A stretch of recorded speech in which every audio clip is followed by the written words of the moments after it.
Très bien. Moto Nabino Nyoso Balandia, émission Tosolana Peuple, Bozali, tellement belé à ce net moment, Boza branché, Boza connecté, Boza Ndabiso de partout.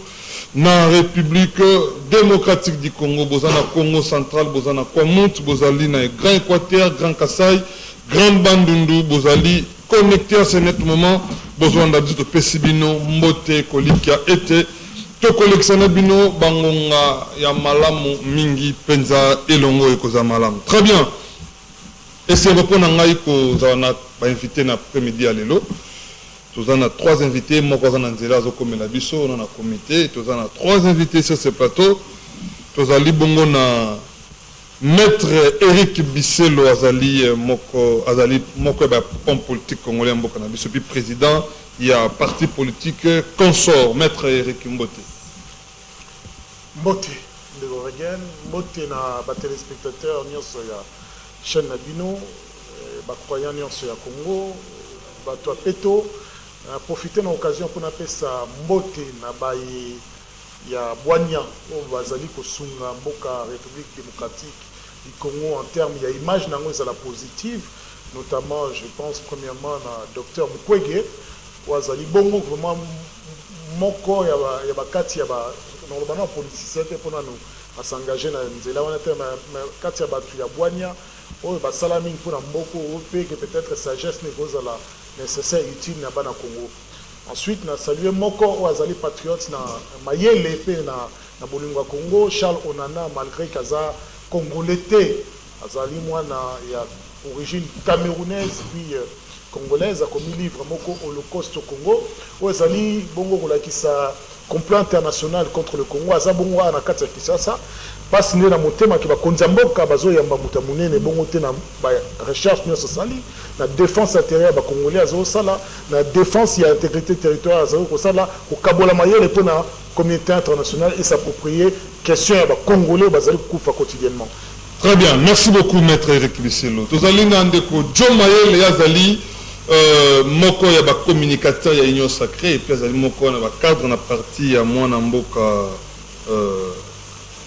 d'accord, azali moko ba communicateur ya Union Sacrée ndeko John Mayele mbote na mbote ndeko ngeni mbote na ba komani nyoso ba kota biso mbote na numéro 1 de la République Fouadara moko ala double T Félix Antoine Tshisekedi Tshilombo mbote na famille politique na ngai la force populaire des démocrates na initiateur autorité morale yango ndeko Jean-Louis Baouna na mon secrétaire général ndeko Yvon Mundadi par occasion PCBiso nazali ko signaler ba Congomani que c'est 17 juin 2023 la force populaire des démocrates azali ko ça la sortie officielle yango et kozala na lieu public toujours au benga stade municipal ya Masina alors toujours au benga ba Congolais nyonso massivement ya ba 4 districts Lukunga Funa Moamba bengi bino nyonso bozala ebele wana pona koya kopesa biso maboko mbote na bato toujours kokabola bango makanisi. Je pense que tokolobi la République et puis pour naviguer dans objectivité. Merci beaucoup. Très bien, merci beaucoup ndeko Joe Mayele. Monsieur Bruno Mombenga azali moko ya ba cadre na parti cher ya mwana mboka Adolphe Muzitu Fumu pa Nouvelle-Élande ndeko Bruno mbote na. Bonne minute de Corridor, merci pour la invitation. Mimbeng, très bien. Merci pour l'invitation. Merci pour la bienvenue. Parce que bien que le une obligation, parce que je fais 5 mois de commencer la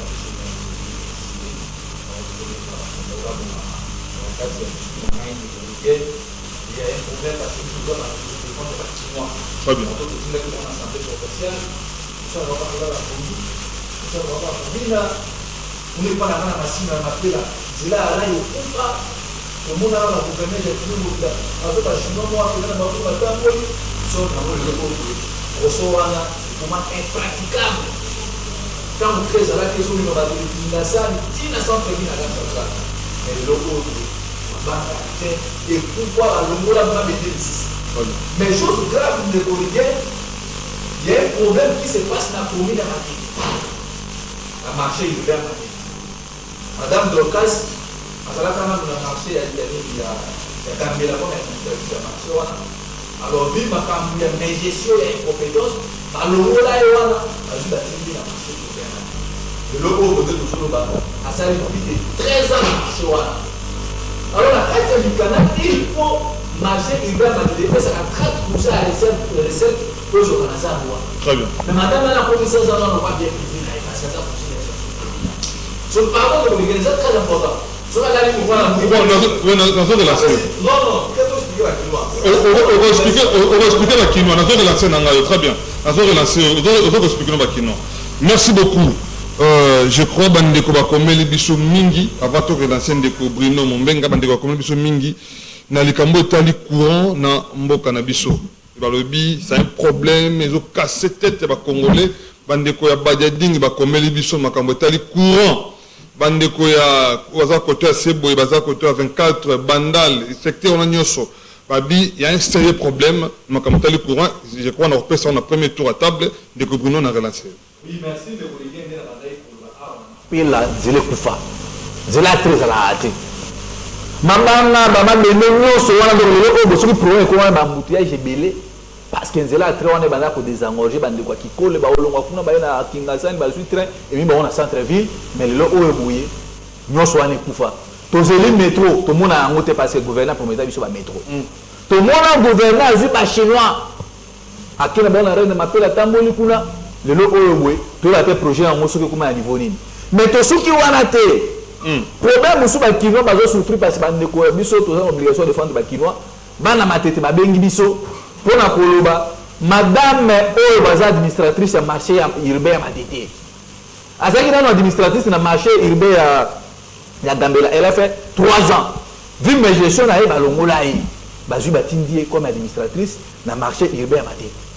Zango ya Matete wana ndeko rigene kotaka mbongo ebele, zwa 4500 à l'âge.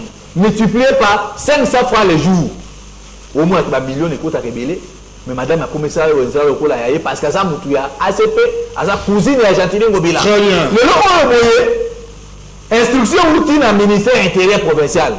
Que va le marché pirate au monde à Awaboye, les lettres au Boye, ministre provincial à Oma qui sont tangi à parce que on a tout ça le kuta. Autant dans deuxième paragraphe au monde que non. Madame Wana, à sa cause on a mbongo. Il y a un marché pirate dans côté Mwanzou, entre paroisses et 7 Alphonse. Mais la minute où il y a un marché pirate, il y a un kufa. Et puis après, c'est un bon côté, il y a commune, il y a Matete Ndenge Zayaki na kata Mikanda, le lot où il y a un ACP na Kisangani. Nous avons responsabilité à refouler le cadre de l'union sur la ACP, la place de business place. Et ça, madame Dokas. Il y a un autre inspecteur Jules Alinguet. Aux appoints na Matete. Marché urbain Matete, ils ont kufa. Ils ont un député provincial, honorable Debs. Sinon, si Nabino est à côté, ils sont complices de Makambu. Très bien, merci. Très bien, merci beaucoup. C'est anormal, lutte au Bondekorigen, pour continuer jusqu'à ce que parce que le ministre provincial a déjà fait instruction, le marché pirate, surtout le marché en Wanzou, et Koufa, mais madame, on a pas un parapluie du colo. À lobby, voilà italien. Merci beaucoup. Lettre Zali Yango, lettre. Très bien. Deuxième paragraphe, ainsi, je tiens à vous rappeler l'instruction prise par l'autorité urbaine portant interdiction des marchés pirates et autres constructions anarchiques sur les entreprises publiques, comme c'est le cas avec la liste dite. Très bien, merci beaucoup. Maître Eric, aujourd'hui, bandeko bakomeli biso talme belé, babengi biso pe belé, na likambo etali courant. Nous allons entrer à mission na likambo etali courant na ville province à Kinshasa. Les lots on a ba barrage à Inga, toka ba Inga, toka ba barrage belé, mais aujourd'hui, bandeko ya quartier Badiading, cité verte, va souffrir sérieusement na likambo etali courant. Bandeko ya Bandal, côté 24, tous ces gens-là ba lobi likambo etali courant. Il y a 2h, il y a 23h, et il y a 2h, et 4h. Donc, il y a des gens qui souffrent de Kamotali. Ndeko, Moni, ils ont passé parce que toujours la même chose. Tout d'abord, on passe déjà dans Banana pour présenter mes condoléances qui n'est pas ma famille biologique, ma famille à Bananjili, famille à Banachangu au père de Moko Nabisonoko Defa na tombé. Donc tous na deuil, mais pas na permis maman Gabi pour nous soutenir la famille Ibote Mobimba. Mais au Italie, Congo, il y a problème au Congo, il y a maïna courant. Dans le baron, il y a des questions, il y a Boani Ezate. Maïel Ezate. Pour définition, Maïel Ezingor le bas, place problème, ils allaient se poser, vous autres trouvez leur solution. Mais là, on ignore les Congo a solution dans les hommes à la Mokimo. Problème à courant. Oh, tu vas dire, tu vas comprendre parce que nous allons dans une nouvelle dynamique et puis tu vas très succéder. Il fallait la population qui la banque. Mais le moyen de l'eau, il y a beaucoup de gens qui défaillant depuis toujours. Bateau Bachama Kele, Ngai, Bakomi en a deux bêta mounoko. Par le bas, Bazaba na Yele, Basala, Banda pour inventer, vivre en tant que botami, Bandé côté Kabiloro pour un créateur en tout. Notamment Tigné pour nous. Le génie parfait. Le lot national bêta mounoko. On chasse les administrateurs, mais finalement, le problème national, il faut revoir. Peut-être qu'il faut reformer complètement cette structure ou entreprise de l'État. Très bien. Le problème à courant est à l'État qui sont vraiment, c'est total même la chambre. Partir d'un train qui est à population densité incroyable, le courant est zaté. On est dans un mot comme on a un courant et zaté. Mais la perspective peut installer un sur le par contre, dans beaucoup de choses, autorité. Tout ça, il y a un côté tu as un problème où un million de disparaître même de quoi autour de ça dit bon les populations ont consommé, mais les autorités urbaines, les autorités locales, les autorités nationales ont totalement démissionné. Ils se contentent exclusivement de la nécessité de conserver le pouvoir en avant. Et c'est ça qu'il faut dénoncer. Merci beaucoup, maître Eric Bisselo. Je rappelle qu'Azali, président et parti consort, moi que la parti politique en Mboka na mission. Ndeko Jo Maël, le lot, tant que nous avons paya, Mboka paya, ou bazwa courant pas na biso, va résolver le problème ya courant dans Mboka na bango, mais bazwa pas na biso. Mais biso moko producteur ya courant, aujourd'hui, il y a certaines communes, voilà, on a Molili, na ville province à Kinshasa pour un zati. Merci de comprendre Mutuna. En fait, je pense que nous sommes tous à la carte. Et la question, il y a l'état de lieu d'abord, puis une question à planning. Concernant ma cambo électricité, et puis je vais développer ça. Les alliés problème, il y a configuration à la ville à Kinshasa. Parce que vous voyez, lorsque la ville à Kinshasa, ils ont conçu pour un nombre de personnes, ils ont conçu dans le quartier quelconque, il y a certaines agglomérations, certains quartiers qui n'existaient pas encore. Alors l'urbanisation aussi à l'époque, ils ont fait par rapport à un nombre de ménages. Mais au fur et à mesure que nous on a été indépendant, vous allez comprendre que la construction où la ville à Kinshasa et comment la construction anarchique et du plan de vue démographique, population et mati et belé et ménage et commis et belé, alors demande na maï na courant et commis et belé. Le quartier où par exemple où il fallait par exemple il y a 500 maisons, où il y a 500 maisons, on a des ménages commis pour 3, pour 4, pour 5. Et il y a comprendre qu'il y a cette anomalie. Alors, du fait aussi qu'il y a certains quartiers où tu es dans un quartier urbano-rural. Les quartiers où ils ont quitté, dans ma fin fond, mais il y a de là du côté de Tchangou et puis côté à Mongafou, les gens dans quartier urbano-rural. Les quartiers où il est botami, sans pourtant reconnaître l'urbanisation. Les quartiers où ils ont peut-être étendu à Minene, on a vendu. Il faudrait réadapter ça. Il y a urbanisation, courant, alors tous ces éléments-là font qu'aujourd'hui, tout ça une anomalie. Mais il faudrait aussi se dire une chose, que dans cette configuration-là, c'est toujours continuer. Aujourd'hui, je pense que les régimes, il y a lobby, le régime d'hier, lorsque il y a un pouvoir, je ne suis pas expert en matière d'électricité, mais je m'y connais quand même. Même les câbles que nous utilisons hier sous les régimes Mobutu, ce ne sont pas les mêmes câbles. Les régimes Kabila nous a amené avec les contrats sino-congolais, même les câbles aluminium de l'eau. Au aluminium, na cuivre, du plan de vue résistance, et des choses différentes. Alors, au monde, l'élo, ville à Kinshasa Mobimba, sur le jour au Tambola, la plupart, à 99%, il y a un câble de ça, il y a un câble aluminium. Et les câbles aluminium, très bien. Tu as des gars à résistance. Ndeko Joe Maïl, na développement sur le bureau. Un intellectuel, c'est lui qui a la capacité à apporter la solution à problème. Opposition de problèmes, ou à causer des problèmes. Oui. Les éminents professeurs, tous ces gens qui nous dirigent sont des intellectuels, soi-disant. Maintenant, jusqu'au jour d'aujourd'hui, tout cas en analyse, tout cas en théorie, il y a un problème, il y a aluminium, il y a cuivre, et tout ça, agglomération et consort, mais les solutions idoines ne sont pas là. Je pense que les solutions idoines, c'est qu'il faudrait pour réadapter des mondes il y a courant dans ma ménage. Ça, c'est une solution où ils allaient très efficace.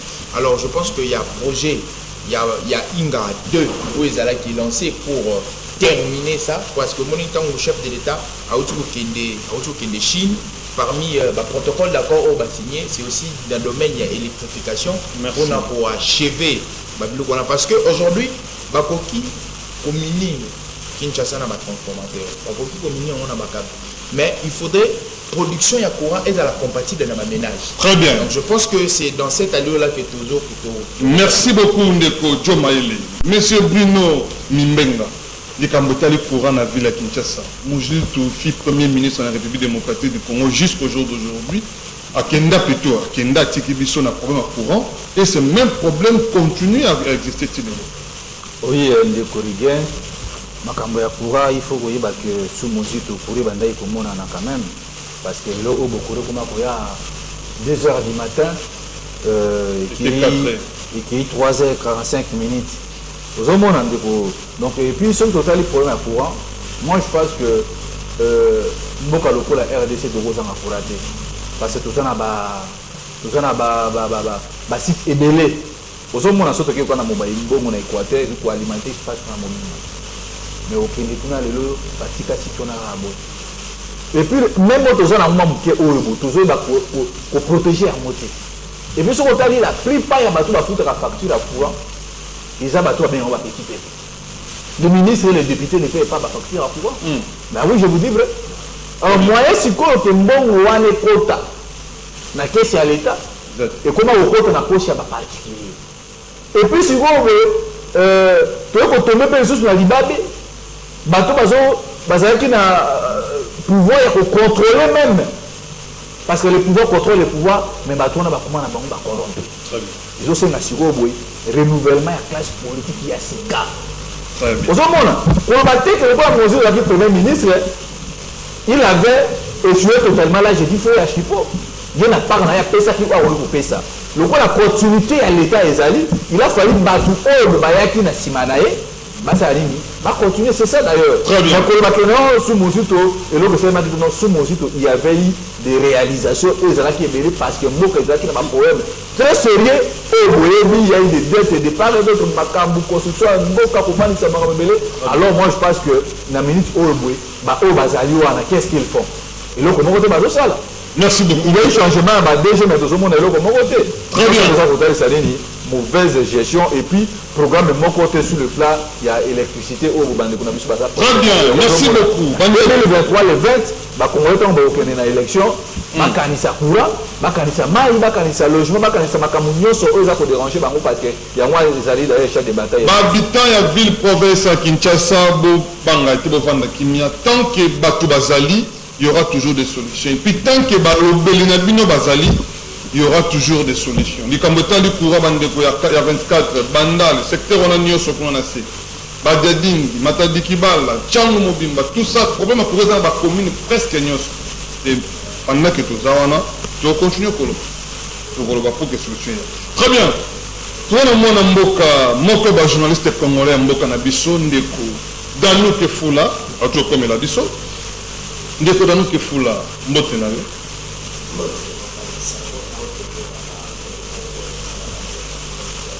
Jean Bama biscuit émission nayo et puis na likambo pour mbala.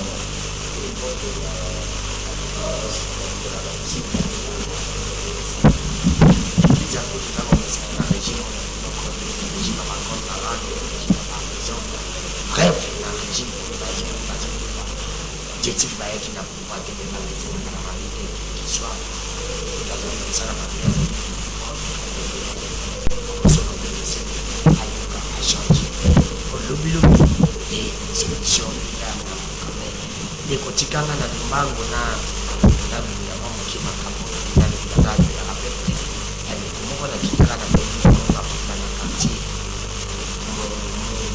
sangu na kati mzwangu na kati ya mwala akukaka kulisa 50 maison za kusema na justice kusiwa na makamba huyu wana na kusema famusha za kumbinasi na kati wana pona kukangisa bangu bao batalia tete ya fish pona kukangisa bangu afeke azwa mabeliwa na loka mabeliwa ni zali ya yiti parce que asumba kyangu ipa nani izate loka bandikwana bazali pepe na kuitana tata mokonjekolo ala de la mission parce que azali ko changer ngoma magiska mingi azali kufunda bandeko anapokaka akaparete na kati wana me na yuki makambo ilibama makamba kuanga na kwa ibisi bandeko babenga ngai na kenda kisukuna ngama ngona vivu na komini ya mani precisement na kati masi côté ya cité ya pierre nous bazana problème ya courant depuis le 21 janvier 2023 courant qui est utile le bazaka depuis le 21 janvier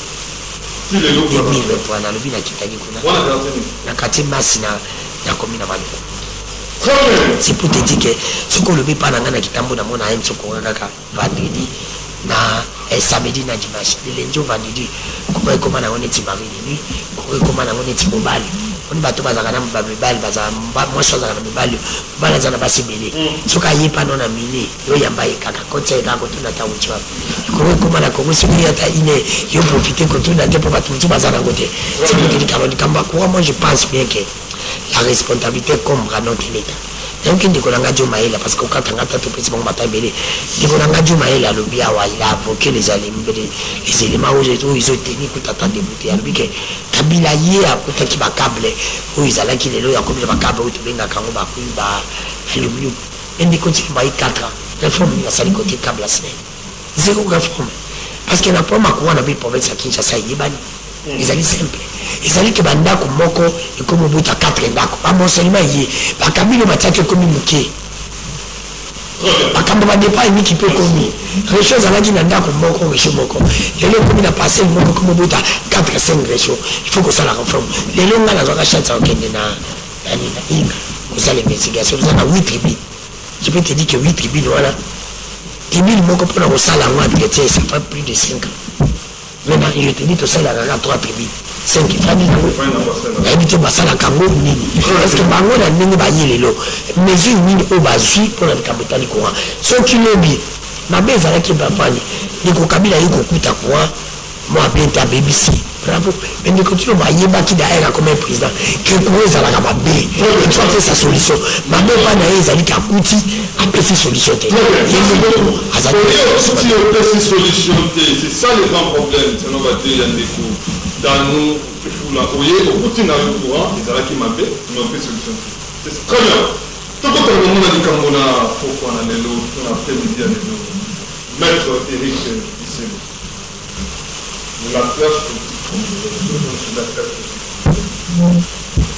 le nôtre aujourd'hui un ministre qui se permet de démissionner il dit haut et fort que je reste loyal à mon président le parti politique mais il n'est pas loyal à la République. Aujourd'hui nous voulons toucher un individu on a présenté un parti politique, secrétaire général, il y a un parti politique, au moment où on a battu le mini, on va se mettre le mini, nous ne pouvons pas. Car il y a, tout le monde a récemment, il y a bataillé des mecs qui ne disent jamais, côté de la pays, Moïse ne dit jamais, pour la vie, Macron ne dit jamais, Moussif ne dit jamais. Maintenant, est-ce que la classe politique congolaise est l'eau? Ils allaient parce qu'il y a un avenir meilleur pour la République démocratique du Congo. C'est vrai que Moutuna a tout le mais nous sommes qui n'a pas de sur la de Congo. Congo est dans courant. Donc en termes de production, on n'a pas de problème. Ils ont la géothermie, ils ont la solaire, ils ont la. Nous avons la capacité à vous fournir la République entière en courant permanent. Tout est quand le courant peut sauter dans ekatanaka te toza so na projet inga 1 te 2 te mais tokomi na projet inga 3 donc makambo wana oyo courant eza te na courant ezali oproduisaka courant totekaka courant mais infrastructure gestion transport et ça ils ont posé problème d'où ya bayela bato bazokamba SNEL SA ndeko na ngai mutu yana olobi problème na biso ya République démocratique du Congo toza malheureusement na problème moko ya clivage politique en termes de clan, en termes de tribu.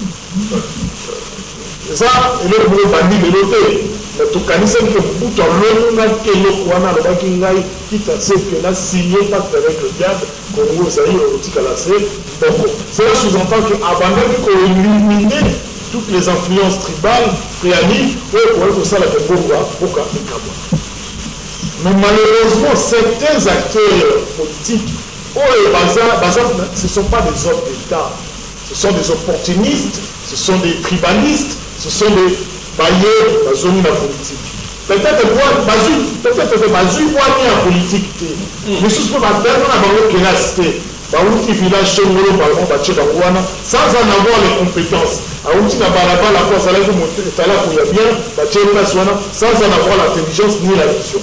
yango tozosala motu soki akomi na mbongo alati costume bakomi kobanga bakanisa aza lider aza moto impressionniste na congo kelete eloko eza te lelo oyo soki totali barapport de force il est normal ke peut-être barapport ya actualité ntango bozokanga motu ndeti eska dela ya aussi important na kati ya ensemble eza parti ya mikeke nde consort ebandi eza eloko moko asali sur territoire national président national bango aza na bamoyen aza mpe na bamembre bacadre oyo république oyo osalaki non motu wana azomérite poste songolo c'est normal que de la manière dont vous interpellez oyo quand la force n'est pas légitime on emploie la force ça inquiète. Surtout quand on va considérer qu'il y a un tribal, il y a une vendetta particulière dans la carte ensemble. Mais il est vrai que la question se pose aussi dans la carte cabinet politique, ministre Songolo, la Simana, la tribune, la Simana, la et puis nous avons que si la classe politique est changée, il faut changer les lignes. Chef d'État, tu connais ça, à la question. Côté on a joué des autres venus par là. Il y a pour ça qu'il y a pour créer une nouvelle classe, il y a des hommes d'État. Mais là, pourquoi on a politique, pourquoi on a poste songolo, c'est des recommandations politiques. Ceux qui nous ont comme ministre, grâce, il y a parti ensemble. Ce n'est pas parce que Azam a yéné, ce n'est pas parce que Azam a non, parce qu'ensemble est recommandé, les postes qui appartiennent ensemble. Ce qu'on en vertu de quoi vous poussez la Moutouana à régner famille politique, politique, la Nabino. C'est ça. Donc la stratégie, elle est divisée l'autre partie. Donc il est normal que Moutou ait la conscience, ait la mémoire, on a outil pas si vous voulez, l'article à la Moutou a Tinga, et ça voilà. Mais sous ce présentation, on a rester en fait, dans la Tigami pour le voir dans une circonstance, c'est pour ça là, nous sommes bâtis dans la partie politique. Pour vous, ça. Donc on a battu le bâton, le Tigami, ça la partie politique, ça plus les hommes d'État que pour le corps accueilli, qu'on le battu dans la conscience, d'un souci à propos qu'on voulait pour le corps accueilli. Non, loin de là. C'est une question de mentalité générale. Étant donné que le contexte est autre au niveau de la République démocratique du Congo, le tribalisme est sur le devant de la scène. Le clivage régional est sur le niveau de la scène, sur le Baboni, sur le Baké. Congolais, face à Zali, dans le village Songolo, à Inu, à Cameroun, à Zosubi. C'est un visage, c'est un miroir dans la guerre aux hommes sur la carte politique. C'est des miroirs. Donc, voilà, individu solo, non, ce n'est pas une question d'individu, c'est une question de pouvoir, c'est une question de rapport de force, c'est une question de moyens. Et moi, je crois qu'ensemble, la position comme alternative possible, le pouvoir, c'est normal que on va faire le pouvoir, ça pour le même chef d'État, mais on va faire intérêt dans le mais le bien, on a pas mal de ça. Moi, mon mot est parce que la sagesse soit mieux. Est-ce que vous avez beaucoup d'apporter à la tête pour ce moment pour vous, que vous allez comment on va pas continuer sur la scène. Au moins, on dit que la table va remporter, c'est pas comme un beau parce que on va utiliser la troisième opposition parce qu'on a mis sur place dans le parti. Pourtant, l'opposition, ça sert être la classe alternative. place économique, on y est pour là, place minga a raté, a échoué, et on y est pour Sungaye, pour le téléphone. Donc, quand on le voit, bino bolelo de lui, tu peux si te dimi. Kabila a tiré du macabre, il y a une million. Mais quelle alternative je dois apporter? Au contenter de parents et de Misango au sein de c'est pas ça l'alternative. Très bien. Merci beaucoup, maître Eric Bisselo. Monsieur Bruno Mimbenga. On a compris le Congolais de faire des maîtres pour Mimbenga. Déco Bruno, je pense que là, Congolais de faire des maîtres. Personne n'a plus Congolais que Bruno Mimbenga. Très bien. Et moi, je ne suis pas pour la communauté de Banza. Papa Zam, Angola, Maman Zam, Togo. Je suis Congolais du Père du Maire. Merci. Zambouza, il y a secteur Itingiri, on a Bumba et Kangangi. On a Bumba et Kangangi. Moi, Bumba et Kangangi. Et Kangangi. Donc, très bien. Le meilleur, la mission de Cobra, la très bien. La champion, la qualité de physionomie, allez, ma question nationalité. Donc, de par rapport à Mutuna, il y a problème de la classe politique. Il faut que nous d'abord de un, bon, la mission des alliés qui basé l'effort et la lutte, parce que soit la démocratie, la hymne national, la mission, on voit pas pratiquement la Bossani, les alliés qui divisaient, nous préparons tout seul, parce que moi, la charge des mois. Alors, mais le voyez, qu'on a des classes politiques au sein de l'amour. Les un modèle pour le développement à la mission. Moi, je peux dire que non. Et ça modalité parce que ma parti politique n'a pas je compte à ma sur pas base à ma programme à ma idéologie chronométrée, chiffrée, mais ma parti politique je compte à ma sur base à l'ethnie. Au moment de l'origine, n'a aucune façon parce que Ndego Eric Azam Moutouya-Bassa Poussou. N'a aucune nouvelle là parce que Azam Moutouya-Banu. Vous comprenez? Donc la vérité qu'on a tous souvent au la donné. Nous avons besoin de la période de démocratie. Tout ça, la chose, il y a malheureusement la moto, ça portait, il y a vision de la République. Exact. Tout ça, la mauvaise qualité, la mauvaise parce que nous avons voté, nous avons condamné que la passage à la monde. Mais on a dit que nous avons hérité de classes sur le type lié. Nous avons hérité de gouvernement comme la passage à ça, nous avons aza na incompétence nazo voter pour aza mutu na biso yango ozomona moto reçu omatisa mboka na biso ezali te par exemple lelo oyo biso tobotami na bafin ya barégime ya bamubutu na histoire na ndenge balobela na biso otikala isabela toyoka vraimen ndenge bandeko bavandi na quartier oyo non tokozaka ekoli meme ngai tozotana na collège koma okoto basambo. Je n'ai jamais posé à un de mes collègues question de quelle province. Pour les enfants, on a demandé Mobutu, à Mounanaki, ne l'on prend que la Lanzala, on y a été, nous tous à l'école de Moro. Tata Moro. Mais regardez ce qui se passe aujourd'hui. Pourquoi dans le tribalisme, minimo. Le problème, c'est que, pour ça, la leader, on va s'apporter à la région Malomati. Vous comprenez? Quand on dit que dans le premier président, dans un président va manditer. Avant d'aller exemple, on va mettre là. Aujourd'hui, ça veut dire que Azala qui complété par le col à Moukouza. On va valider. On va valider chaque province n'est pas la mission. On va faire dans une division à Nemo. Non, même la valider, on doit avoir un parti politique.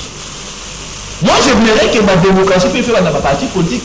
Parce que quand tu as ma partie politique, les gens appellent à ma macamoise pour les ambienter. Au monde, parti à la mission.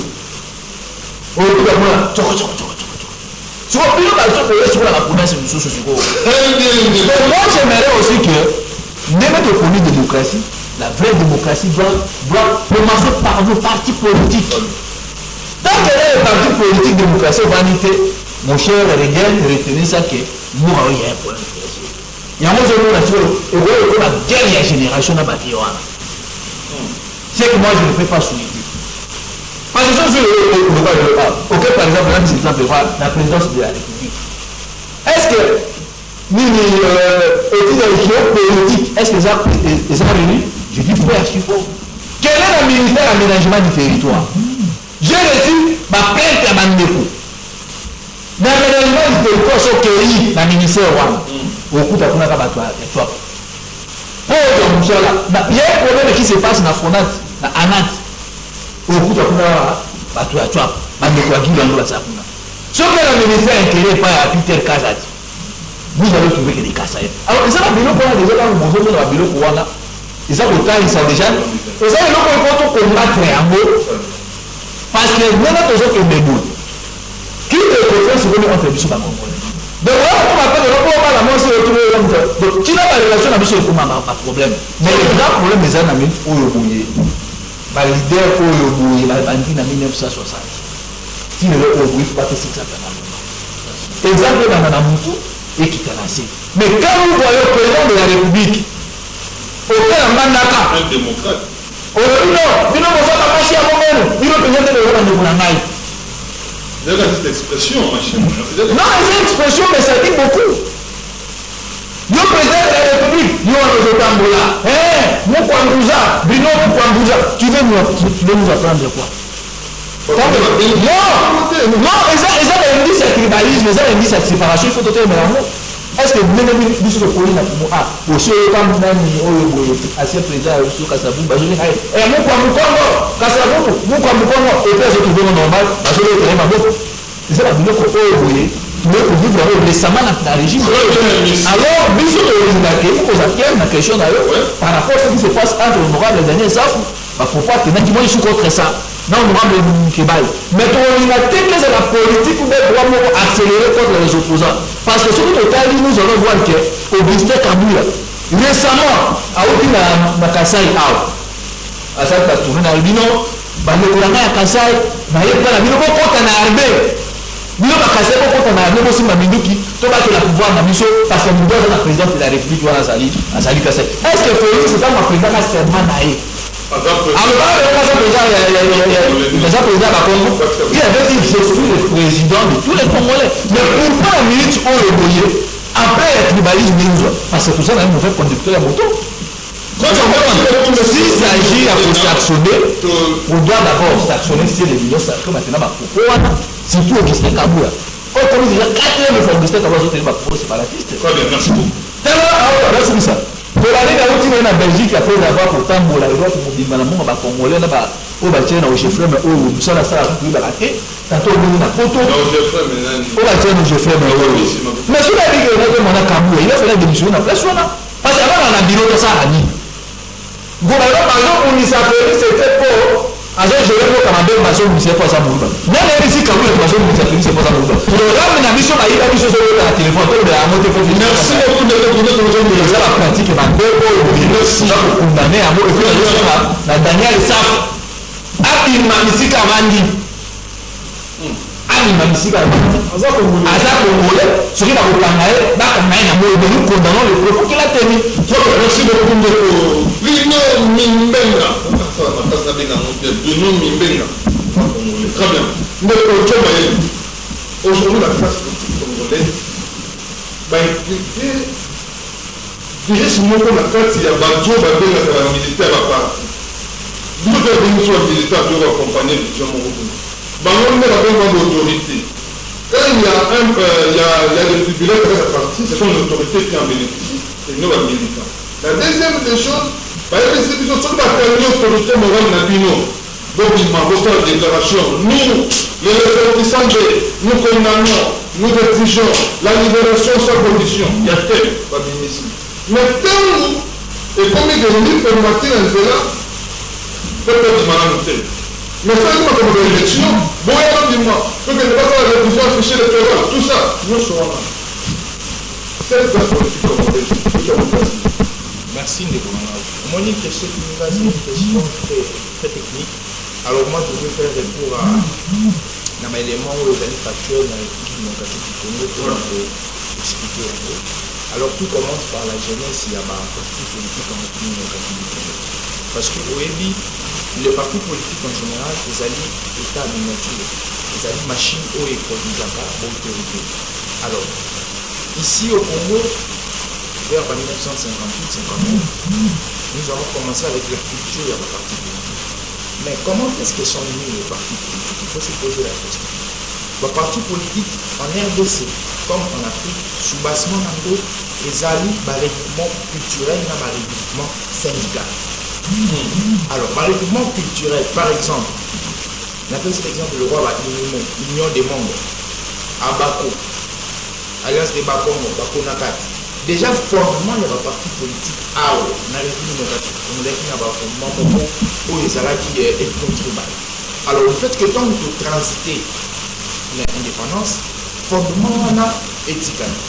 Deuxième chose, quelle est la conception il y a parti politique dans le Congo? Est-ce la conception qui est originelle ou la conception qui est erronée? Je me dis c'est la conception qui est erronée. Pourquoi? Parce que lorsque tu continues dans ma mission où les alliés fonction les alliés traditionnels, il y a parti politique. Ils ont ils ont sélectionné, ils ont formé, ils ont encadré. Ce qui te qu'est-ce qu'on a pratique? Est-ce que le parti politique est dans la démarche pour sélectionner les militants dans le est-ce qu'il y a dans la démarche pour former? Est-ce qu'il y a dans la démarche pour encadrer des listes? Vous allez comprendre que beaucoup de partis politiques sont démissionnaires. La troisième des choses, ceux qui vont définir un parti politique, définition beaucoup plus simple. Il y a un élément qui revient, c'était l'élément idéologique. On va vous dire que le parti politique, les gens ensemble, il y a ma personne au bazar réunie autour d'une idéologie pour la conquête du pouvoir. Est-ce que les partis politiques sont créés en revenu sur une lignée idéologique? Non. Vous allez comprendre que les partis ici, ils ont la motivation et mais la lignée idéologique est belle et alors, déjà, tant d'éléments en annonce où ils ont ça le parti politique dans la conception originelle et zaté, vous allez comprendre que vous allez pas vous arrêter. Pourquoi? Parce que nous sommes liés à ces fonctions. Ce que vous va continuer la fonction on a que moi exercer bien les acquis. C'est pourquoi vous allez comprendre que actuellement dans la classe politique, il y a beaucoup de personnes qui s'exercent en politique. Ils ne savent pas pourquoi ils les font et aujourd'hui on a battu les alliés parce que dès le commencement, on ne sait pas comment est-ce qu'on va être vrai, on ne sait pas comment est-ce qu'on va marcher et comment on a ma mesure au public. Alors, il y a aussi une chose, au moment les appartenances, un moment, je n'ai critiqué Kayamoto parce que ça nous colle à la peau. Les appartenances où ils ont la tribale ou les appartenances où ils ont la ethnique, je pense que ça relève de l'ADN ou répertoire dans la société. Afrique n'a plus Awa. Les élections ou sans service de leadership, ils ont toujours un clivage où ils ont une autre là. Alors, cet élément-là, ça nous colle à la peau et au moment où il y a un autre psychologique, nous partons avec au moins un parti, entre guillemets, la partie n'a pas de Bazali. Non, et là, on ça les amis. Et là, on ça, il faut toiletter maintenant en interne, dans ma structure ou avec la partie politique. Il faudrait bateau basé dans la cadre de la partie politique, bailler la mission originelle de la partie politique. Au moins, ceux qui trouvent par exemple dans le domaine de formation, un parti politique, dans le domaine parmi la fonction, former ses militants et cadres. Existe-t-il des formations dans le cadre de la partie politique? Nous parlons, je vous donne un exemple. Donc il y a des élections de l'eau. Mais quand vous demandez à un militant quelconque, oui, le processus électoral sur le il ne sait pas. Oui, il y a une phase électorale, il ne sait pas. Vous allez comprendre que beaucoup de partis politiques sont démissionnaires. Alors, dans cet aspect des choses-là, ça c'est le droit à parti politique des armes à fait privé. Moi, je pense que ça ne concerne pas les alliés responsabilité où les alliés, vraiment, il y a autorité publique, mais il y a responsabilité où il y a une société. Ce sont les intellectuels qui doivent réfléchir pour dire voilà qu'est-ce que nous, on doit concevoir les choses et puis voilà qu'est-ce qu'on doit marcher. Du fait que les partis politiques, ils ont pour œuvrer, tant qu'il faut œuvrer, nous allons toujours œuvrer, parce que les tendances idéologiques n'y sont presque pas. Merci beaucoup de votre Mayele, de votre d'amour de vous là. Le parti politique a créé un clivage politique entre les clivages de la clan, la tribu, les routes et tout ça va rester. Ça c'est politique congolaise, c'est ça pousse espoir à un changement meilleur dans les jours d'avenir. Bon, ndeko na ngai na lobelaka na ngai notre ngala ni politique ya bato te donc on est des jeunes tosala effort ya kosala violence ke zéné oyo bazalaki liboso na biso soki tosali te biso nde toza mabe parce que tozomona benani na pouvoir tobeli oyo moko bandeko ya pouvoir bakamuzaka ngai bakabeli kuna oloba lelo sikoyo tout le monde a fait l'opposition contre Kabila. Tout le monde a fait l'opposition contre Kabila. Bayaki Kabila parce que tout le monde comme on a créé Banda aussi pas Kabila. Tout ça la opposition contre Kabila tout bengana Kabila. Tout bengana ki Kabila te pour de côté le baya na pouvoir. Tout bengana ki Kabila te pour de pesa la pouvoir. Mais tout bengana ki Kabila pour changement ya. Batu fo baye bangole tolingaki changement toyebaki te kowuta na gauche ou bien na droite tolingaki changement lokola mpe changement eza koya te tokobengana bikoti lomo ochangement ya régime oyo ezali régime ya bikopiakopia régime ya bilandalanda ozomonaka régime oyo baza mwana kelasi azoyiba na papier ya moninga akomi na kombo ya moninga sepodiki azoyiba ayebi te. Tu peux imaginer que les nyonso oui ça la mec pas Kabila il continue yatanga Kabila to comme na bava ya élection tala ba parti politique de la les tala de la parti politique et puis là mutu tsoko ibate ke afanda ina poto aiba ite ayawa pa bon va créer parti pour ba luka pas en majorité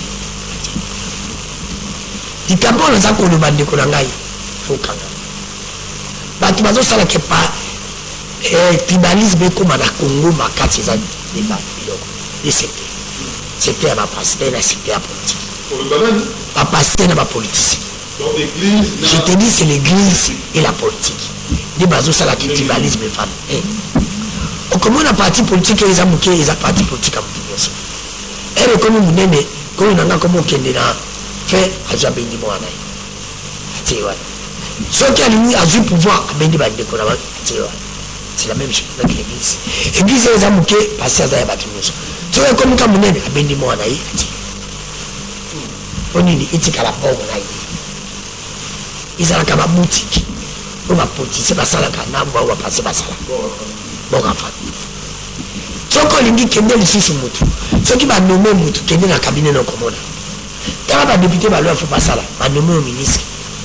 Il y a 15 cabinets dans l'eau. Au cause de 3 personnes qui sont dans la famille mais les autres là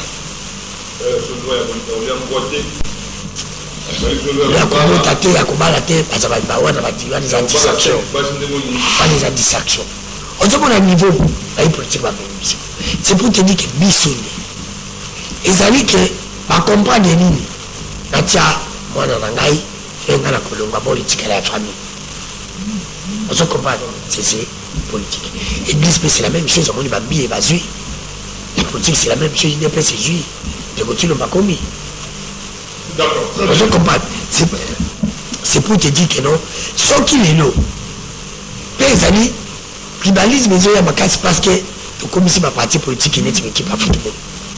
Dans la loi, moi j'ai condamné à dire il y a Mike Mikibai, Mike Mikibai, il y a Saf.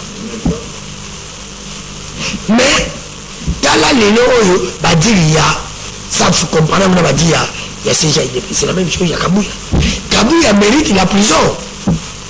Kabouya face à la cellule, moi, quand on a Moukebaï, tant que Moukebaï est dans la prison, Kabouya est dans les bandas, il a des athées. Il faut voir Moukebaï. Il faut pas dire qu'on nous a donné ça. Ceux qui ont Kabazon Kassaf, il faut que nous appelle Bazon Kabouya. Qui est Kabouya dans ce pays? Il a séché, il dépêche. Azanan. Azanan. C'est il dépêche. Ndenge Shadar azali ndenge azali soki la lobby ndeko na ngai ngala lo barango pona ngai aul on va les choses ndenge makambo za kokenda mboka na biso pona ngai pour le moment surtout ngana ba ko tsalelo atata do bien mukwege parce que ba politicien pona ngai to le bato tsa failu a ko décevoir biso ndenge ko tilo ba décevoir biso to le bato tsa musique c'est la même chose Moïse Katumbi c'est la même chose parce que mutaye ko bebi sa kopta ba yo opposition zali ndeko Tilo. Il y a un bébé qui a posé ça. À partir de 37 ans d'élite, il y a 4 et demi à rater. Il y a un petit pénalty sans garder la petite balle. C'est pour te dire que non, on se dit que on a mis ça au Kenya. Pour Nangaï. Nangaï pour Nangaï, on a pas pour ça, Sali Combo. oh moi naya Roman, pourquoi seulement Bango? Bango, je peux me trouver sans année politique, parce que Bango va évidemment sous sa mibi, va évidemment Baïbaka. Merci beaucoup. C'est pour te dire que la combien tu as beaucoup dans le Soukakuna. Pas dans le bon de Moussou, pour la zone de Domenté, qui peut être là. Mais il faut dire le bassin stage d'Haïti, la négociation en tant que président. À travers nulle part. Merci. À ça, je me compte, j'avais me juste à Grenoble. Il peut faire quelque chose. Je suis Alain Major, je suis Papa Moté avec les invités, une composition de la Côte d'Arthur. Merci beaucoup.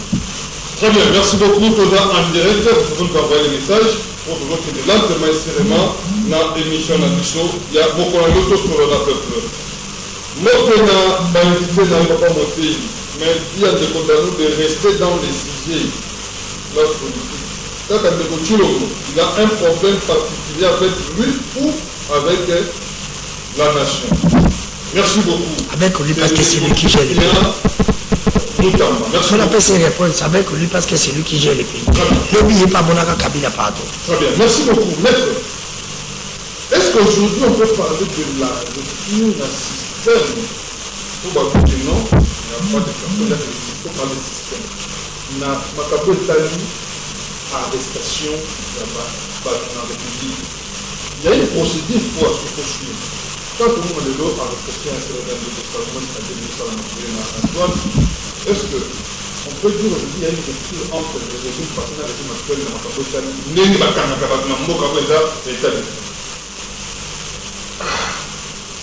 Bonne question, hein, c'est à partir du moment où Bazo Kanabato,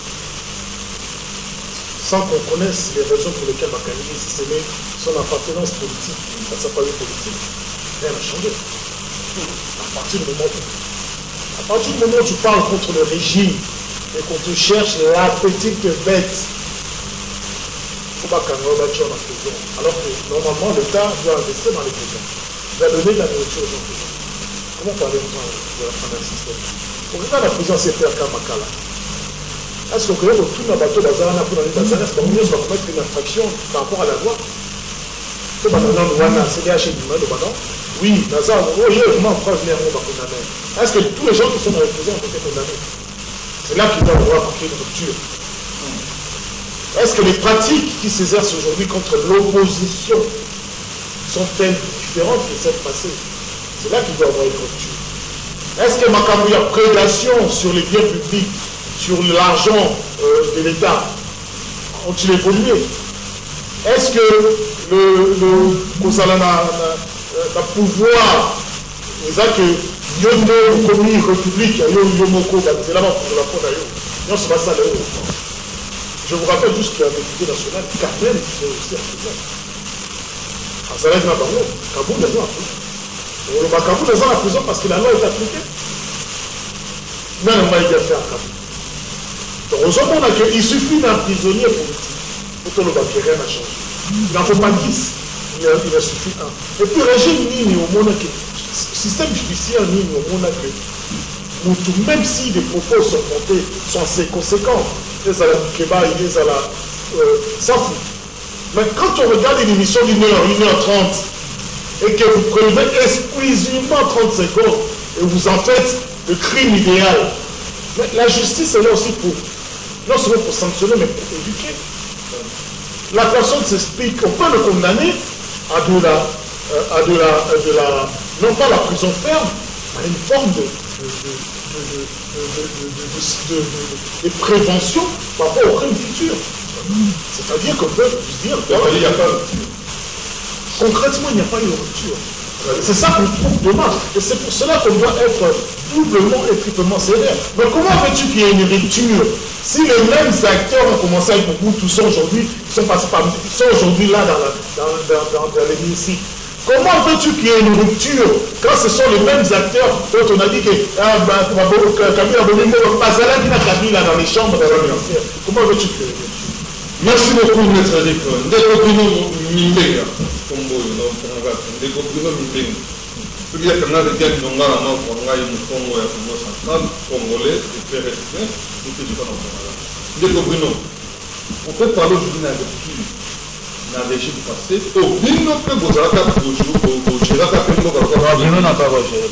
Non, c'est-à-dire parti nouvelle élan. Nouvelle n'a pas encore géré aussi. Je moi que Falou a géré le pays avec Mouzit. D'accord. Au Mouzit a géré un pays. Au Mouzit, l'idéologie n'a été vision na carte de nouvelle élan. Il y a une rupture entre le régime passé et le régime Makambo. Il y a un procédé à Kangela Kabatou dans un pays où ils ont été. Bon, de Corrigan, moi je suis libre dans l'esprit, dans ma réflexion. Moi je te dis que non, Congo, il faut changer ça. Parce que de la même manière, de manière que Kangabatu dans le régime Kabila, de la même manière, fait, tu connais que non, on a arrivé à la bande d'économie, il y a IDPS. Il faut changer, peut-être que moi, donne mon cas, mais malheureusement, vous pouvez imaginer, on a salé plus de 5 jours, on a joué les tout cas, la Jonas, je me pose la question, ministère de la Justice, ministère des Affaires sociales, nous sommes en Pézali Nini, l'État, avec vérifié Awa, même la Calvunga, le gouvernement, sur la Calvunga. De Corrigan, mais je me suis pas dans 5 mois à Sambisa. Il y a un conduit de Paul, de les athées. Sur quoi les hommes tournent? Quand on va dire sur Olobo, il y a une défense, parce que c'est ma prison. Ma prison, ma zone, ma salle, ma zone, ma casse. On a la possibilité de devoir à domicile. Il y a des conditions, il y a des conditions dans la prison. Il y a des conditions dans la prison. Donc l'État a des devoirs, c'est compliqué. Mais on peut lire, ils ont coupé la prison. Que n'est pas même la cale football parce que plusieurs constitutions na bisokuna que n'est la prison na lisala na ngenga que n'est awa besoin na boulot que n'est na cachot de coup mais le que j'ai dit très bien il y a pas besoin de samino siko rupture siko ya solo pour ça le manengeli au moins classe politique au ça na mokolo ils ont vraiment décevoir la peuple congolais vous comprenez d'abord il faut d'abord sur la Congolais tous les esprit de patriotisme. Il faut la ça les bons choix. Nous avons porté programme que nous avons. Et puis le Corrigan. Moi je pense que bisous la porte comme explique que non pour voter partout. Et non pour sanctionner ma parti politique. Par exemple, PPRD a travaillé là-bas pendant plus de 20 ans. Normalement on ne devrait pas sanctionner Kabila. Parce que tout cas pour Mobutu accueilli makambo sili hop système etika donc pour ça pour déraciner na système moyibi vagabondage et tout ces gens non système pas Kabila comme individu et puis donc nous sanctionner Kabila qui est le porteur de la vision de PPRD donc nous sanctionner la PPRD très bien donc le pas la minute donc nous sanctionner Chilombo Félix Antoine Tshisekedi et ça y est individu nous sanctionner pour obliger à faire comprendre parce que ça va pas pour sanctionner il ne fait pas système. Donc, le 20 décembre, tant qu'on a choqué. Alors, on a Félix. Alors, on a IDPS. Tout candidat aux gens a porté. Merci beaucoup. Parce que le programme a besoin de programme IDPS. Très bien. Bon, IDPS, il y a une limite. D'où ce qu'on veut, dans le but de l'IDPS, on a fait l'IDPS, on a fait même une mission nouvelle là, même les consors, même on a vu sur la. Même décider à poser l'alimentaire. Donc, vous sanctionnez, non seulement que vous sanctionnez Fayou ou bien Mouzito, mais vous sanctionnez tous les partis parce que les partis président pourraient pas y avoir représenter Bino. Et c'est la première fois mais quand vous sanctionnez les gens, tout ce que vous chasse, il y a moins de monde qui ont avancer. La procédure pour la pays à l'état de droit, il y a une rupture, exactement. Je pense qu'il y a une rupture des alliés. Parce que tant qu'on lobby, Yomongo Bandi à l'audition dans l'état de droit, je pense que nos alliés journalistes de l'investigation, les concepts d'état de droit, ils ont mis en marché seulement sous Félix Antoine Tshisekedi. Parce que depuis exactement, la Constitution a promulgué le 18 février 2006.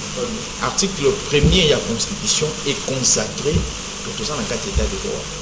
Mais nous avons connu avec le régime Kabila, carence même, il y a citation, il y a concept de Wana. Même il y a citation. D'abord, nous avons connu carence. Ce qu'on a praticabilité. Ce qui faut citer, tout pour notre carence. Ah bon, la praticabilité. Alors, je pense que avec Félix Antoine Tshisekedi, je pense qu'il y a d'abord la redéfinition pour la vitalisation du concept wana et puis toujours vivre. Alors, l'état de droit n'est pas lobby dans ma procédure ya kokanga et ezalaka vécu d'une manière spontanée. Parce qu'il faut culturer à mon akati la population, akati la gouvernement. Parce que l'état de droit, gouverner, il faut tout respecter Mbeko. Nous étions très longtemps, nous étions très longtemps, et actuellement, je pense que les culture est au banda. Mais ce qui n'a rien à makambo ndeko, je ne suis pas un praticien du droit, je suis simple théoricien. Moi, dans ma procédure, ma procédure légale, c'est que il y a toujours des procédures. Il y a ma procédure ordinaire, il y a ma procédure pays spécial. On vous dira c'est ordinaire sur base il y a quelque chose, c'est spécial sur base il y a quelque chose. C'est ordinaire sur base il y a l'infraction, c'est spécial sur base il y a l'infraction. Alors, quand il y a le quoi, il y a flagrance plutôt, les alliés pour l'examiner. Que lorsque vous allez commettre une infraction où les indices montrent que tu es la personne qui a commis cette infraction-là, le droit nous exige à saisir cette personne-là. Ce n'est pas moi qui l'ai dit, c'est une procédure où les alliés bomo, où les alliés universels. Dans une société congolaise, Azali Kotambola en blessant ou en transgressant les règles du droit. Ce qu'on soit dans un état de droit, Moutoua est fatigué libre. J'ai dit non, cette personne-là doit être réorientée, doit être interpellée par les instances. Je pense que ceux qui ont bandé les lots, ont bandé au Tuna, bateau sur Bakanga, Tuna Mango, Bakanga bino pour rien. Parce que je trouve ça anormal, aberrant, que Nabimi na RTP, tout bonnement, n'a salé le Bakanga. Lorsqu'on interpelle une personne, il y a toujours des séquelles infractionnelles. Ce qui est et ça la condition d'interpeller ce qui va interpeller les séquelles infractionnelles, ils allaient toujours. Mais une émission à 1h30, c'est nos maîtres, mais tout à moins 30 secondes. Non, je pense que l'émission est à 1h30. Mais il faudrait se poser la question, à quel moment dans cette émission, cette personne a transgressé les règles du droit. C'est la question qu'il faut se poser. Cette personne a transgressé les règles du droit pendant une été. Mais j'emprunte la démarche qu'il y a pour c'est dans 30 secondes. Et ces propos-là, ils ont un propos et qui Nicolo a Omibeko et lobby. Merci beaucoup. Et Nicolas Omibeko lobby, il faut je vais se faire la classe. Azan a raison. Il y a une question d'état d'esprit. Une autre c'est état d'esprit, il y a Moutou. Donc ça veut dire que même ceux qui nous lèvent au petit du Babou, il faut l'état d'esprit ensemble. Maintenant, on dit que même sanction, sursis est une sanction. On est bon qu'on a un maman qui n'est pas là en circonstance. La liberté est une règle. Dans la privation des libertés. La liberté est une règle. C'est ça le principe de notre constitution. La liberté, d'abord, c'est le principe. Et l'exception, c'est l'enfermement. Les travaux généraux. Travaux généraux. Mais les députés, nous avons le droit. Merci, nous avons cité d'ailleurs. Mettre le bien, il n'y a pas de rupture. Découvrir le bien, il n'y a pas de rupture. Mais nous avons dit qu'il y a rupture. Parce que quand on s'en attend, comme des députés, nous savons, mais il y a 30 secondes, 10 secondes pour violer la règle du droit. C'est-à-dire, quand même, 18 heures de l'opérateur, mais l'autre, quand même, il y a rupture. Bon, omoni ba Jumaele bayaka na plateau bango ayaka ndipo na kucha ayile na bango na kujifanya ba règle ya batu mususu. To musasa les règles mais yo na plateau zo kakoma ko défendre alors ko zana nje. On peut faire ko changer a parti politique mini na kaja mwana mkiza mambo. Sana ndumba politique tukazaki mwasi banga babala hivi. Bandi politique et puis azo sala ba ndunga dimanche zo comprendre. Alors, on va bien se payer parce que il y a une décor qu'on va la montrer pour Sembo, Jomaïla le week-end, pour ça l'émission, pour ça l'erreur, Kakana, tout à fait d'accord. Et bien, quand vous avez un point, vous avez opposition. Vous avez pour voir ça la vérité. Vous avez le monde dans la zone de Sanosi. Et puis, tout le monde a fait l'opposition contre Kabila. Même mon copain, Zembo, Kabila, Kabila va dire que ils ont dit, Jomaïla. Opposition sur banque élection nyonso bazosala na bamarche bazobanga na élection biso toza près na baélection est-ce qu'ils ont refait au bakambi kotilo bayimba lelo te na pouvoir bon proche bazobanga élection biso nde toza près tokende élection pourquoi seulement soki moto akomi na pouvoir azalaka près pour na élection ilo ebali amoni nyonso azalaki pourquoi seulement moto akomi na pouvoir azalaka près pour na baélection eza na acte moto nga nakosala moso nasali yango nakosala na ndako na nga 10 jours mais 4e jour kate bakangami esa sali yango bakanga kana même plateau na non mais tu connais pourquoi katanga mais non tu peux pas quand même me donner un peu de temps comme ça pour te non attends tu déborder mon mozo puis ça va t'en pourquoi c'est pour te dire que c'est des passants c'est des passants et aujourd'hui justice c'est ça pour la bâtiment aussi Mukebai dans les 100 passala qui il ne faut pas commettre infraction à 30 minutes 30 secondes Kabouya commettre infraction à 1 minute par où soit ça l'infraction c'est la même chose tu es infraction pour la première fois ce qu'on prend à Kabouya ils allaient à Salakaya nous connaît l'habitude vous comprenez alors pourquoi seulement 2 points de mesure ce qu'on a pouvoir on ne peut pas t'arrêter ce qu'on a pouvoir tenir balandi dossier dans le bam dans le but les la bio kabazo kanganti mais Salomon Escadilla pona azan double nationalité par exemple est-ce qu'azan autant dans la double nationalité la Congo on a juste d'électeur c'est le bam na mitu une question na la lobi bali bakake no bali bisabiso utanga bato bana ba double nationalité bakanga bato ti ngana kotangila yo baze bele bukanga biso te basuku tu bana ba fonction na lobi basuku tu bana ba fonction mais oui na lobi c'est pour te dire que Nicolas ngai na bosolo pe bosimbo hier mbule beta Kabila passe ya Congo Kabila ça qui partout mais tout ça qui est partout le lopé Tony a tête de continuum souffrance ces amis c'est de continuum il faut le faire partir l'équipe qui part qui dans le équipe c'est de mettre adona bashantaka entraîner pour pas s'entraîner ça ça la légitimité ça ni qui l'équipe de jeu au Congo c'est de continuum c'est lui qui nomme le mandataire c'est lui qui nomme le ministre tu vas ministre pas ça va monter pourquoi il ne sanctionne pas merci de côté mais là c'est changement état de 2 ans président na yemoki bakanga ekana nyonso azala asi président na yemoki yakala faut alors merci beaucoup vous êtes déjà convaincu de partout vous êtes de John Mayele vous êtes un maître Eric Bissel vous êtes de Danu qui est sous la moquette de la journaliste et encore dans la mission alors la partie politique alors journaliste on